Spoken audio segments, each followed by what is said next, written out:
2 दिन बाद स्कूल के सभी बच्चे टूर पर जा रहे हैं। मैंने तो मैम से मना कर दिया, लेकिन मैम कह रही थी कि पढ़ाई के साथ साथ हमें म्यूजियम और हिस्टोरिकल प्लेस के बारे में देखना चाहिए और जानना चाहिए। हाँ ठीक ही तो कह रही थी मैडम। अरे हमारी बिटिया किसी भी चीज में पीछे नहीं होनी चाहिए। तुम टूर पे जरूर जाओगी। हाँ बेटा, और मैंने तो तेरे लिए नया यूनिफॉर्म भी सील दिया है, इसलिए तुझे अब चिंता करने की कोई जरूरत नहीं है। Thank you mummy papa.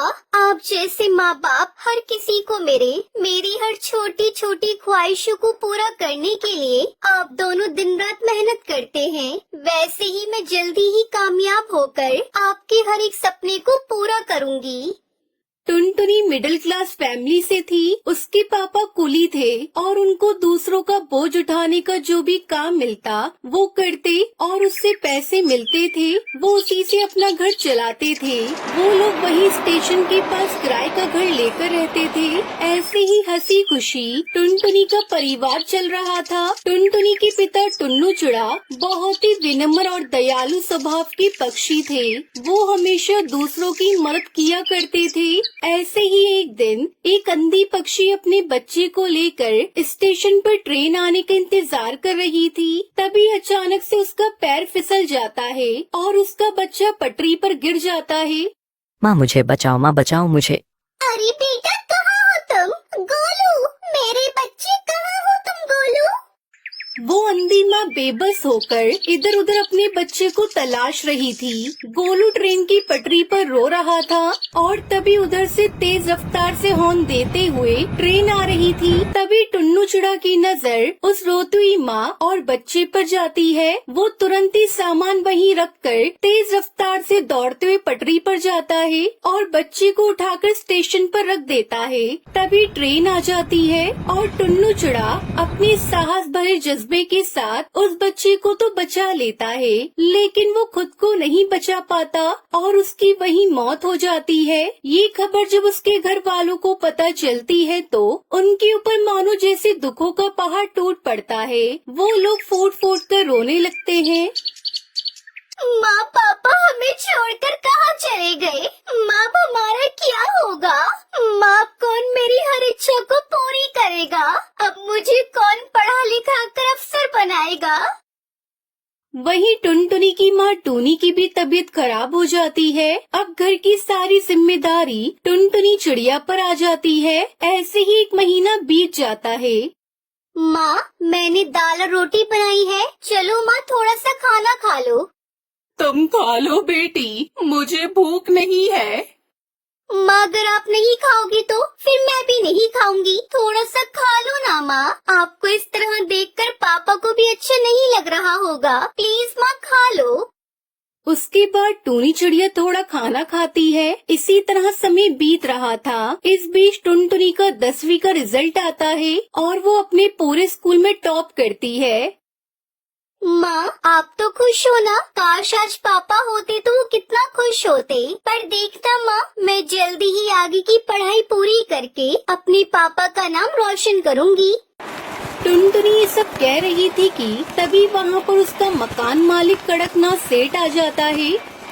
देख टुनटुनी, अब तुम दोनों अपने रहने के लिए कोई दूसरा ठिकाना ढूंढ लो, क्योंकि यह घर मैंने किसी और को किराए पर दे दिया है। मालिक, घर देने से पहले एक बार आप हमसे पूछ तो लेते। यह मेरा घर है और इस घर में किसे रखना है यह मुझे तुमसे पूछने की जरूरत नहीं है। तुम्हारा पति एक अच्छा पक्षी था, इसलिए मैं अभी तक चुप था, लेकिन अब और नहीं। अब तुम दोनों माँ बेटी ये घर खाली कर दो। उसके बाद दोनों माँ बेटी रोते हुए घर से निकल जाती है। माँ अब हम कहाँ जाएंगे माँ? जहाँ भी किस्मत ले जाए बेटी। चल बेटी मेरे साथ चल। उसके बाद दोनों माँ बेटी घर की तलाश में निकल पड़ते हैं, लेकिन उन्हें कहीं कोई घर नहीं मिलता। वो दोनों एक सुनसान सड़क पर बस चले जा रही थी। तभी एक तेज रफ्तार गाड़ी आती है और टूनी चिड़िया को टक्कर मारकर चली जाती है। माँ ये आपको क्या हुआ माँ? अरे कोई है तो मेरी मदद करो। अरे कोई है। सुनसान सड़क पर उसकी मदद करने वाले वाला कोई नहीं था। तभी उसे वहाँ एक बस दिखाई देती है और टुनटुनी चिड़िया जैसे तैसे करके अपनी माँ को बस में बिठाकर उसे चलाते हुए हॉस्पिटल ले जाती है। देखिए चिड़िया, तुम्हारी माँ के सिर से काफी खून बह गया है, हमें ऑपरेशन करना होगा। तुम जल्दी से 1 लाख रुपए जमा करवा दो। डॉक्टर साहब, आप ऑपरेशन की तैयारी करिए, मैं अभी पैसे लेकर आती हूँ। टुनटुनी उसी बस में बैठकर रो रही थी।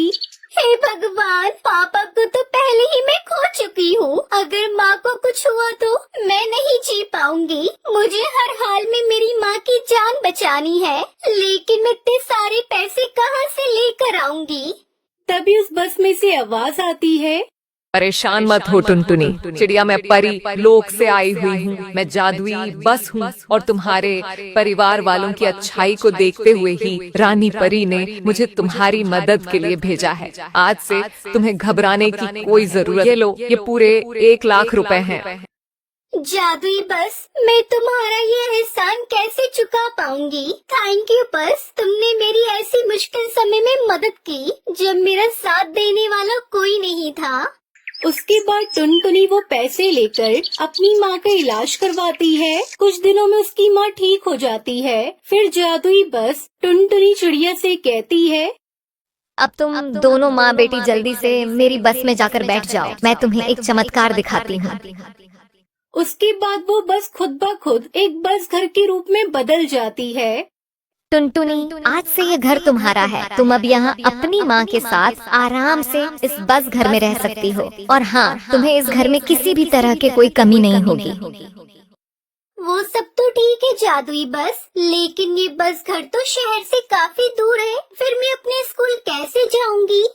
बस इतनी सी बात, मैं हूँ ना, मैं भला किस दिन काम आऊंगी। उस दिन के बाद से टुनटुनी और उसकी माँ जादुई बस घर के साथ हंसी खुशी रहने लगती है। उन्हें अब किसी भी चीज की कोई कमी नहीं होती और जादुई बस हर कदम पर टुनटुनी की सहायता करती है।